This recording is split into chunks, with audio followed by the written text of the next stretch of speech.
Good afternoon, everyone. This is Marie here at Funding for Good's home office, and today we're going to talk a little bit about the 5 things you should know about each of your donors. First, let's just start out with some global giving trends. The good news for all of you in the nonprofit world is that for the 6th consecutive year, donor giving is up for nonprofits across the board. And this past year, we saw a 4% increase in charitable giving. So that is fantastic news for all of you who are working to build your donor base.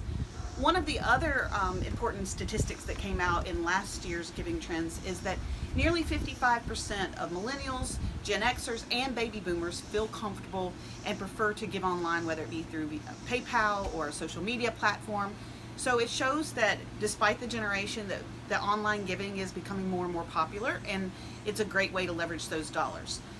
That being said, that online relationships and social media platforms tend to be an easy way to cop out of building those personal relationships, and we want to remind you that as important as it is to have a strong social media presence and a great website, that nothing can replace the one-on-one relationship building that you do with your donors.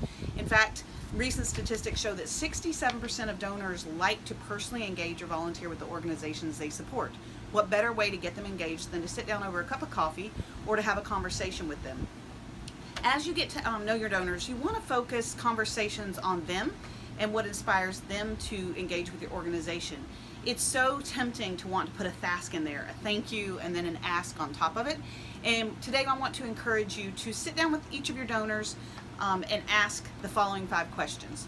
The first question you're going to ask is, how did you get introduced to our organization? Was it a specific individual, a board member, a staff member, an event? What is it that got you engaged? What was your first introduction? What was it like? Understanding how someone got connected is a great way to keep them connected in the future. The next question, and one of the most important questions that you can ask any donor, is what inspired you to give, or what inspires you to give in support of our organization? Now, you may think, well, why this question? Well, very, very simple. People give to people, not projects. So if a specific board member happened to be just an incredible fundraiser, and this has happened, Mandy and I see this all the time with organizations, we encourage development officers and directors to reach out to donors. And if they see this particular response multiple times, it raises, I won't say concerns, but it definitely warrants noticing. If they say it wasn't a thing that inspired me to give, it was a person, and the same person's name comes up over and over and over, then you need to look at your donor relationship strategies. So I worked with an organization one time and made the point to call 150 donors. 30% of them indicated that they gave because a specific well-known individual asked them to. Sounds great, right? It is, except for the fact that that individual was no longer involved with the organization and had moved on to other things.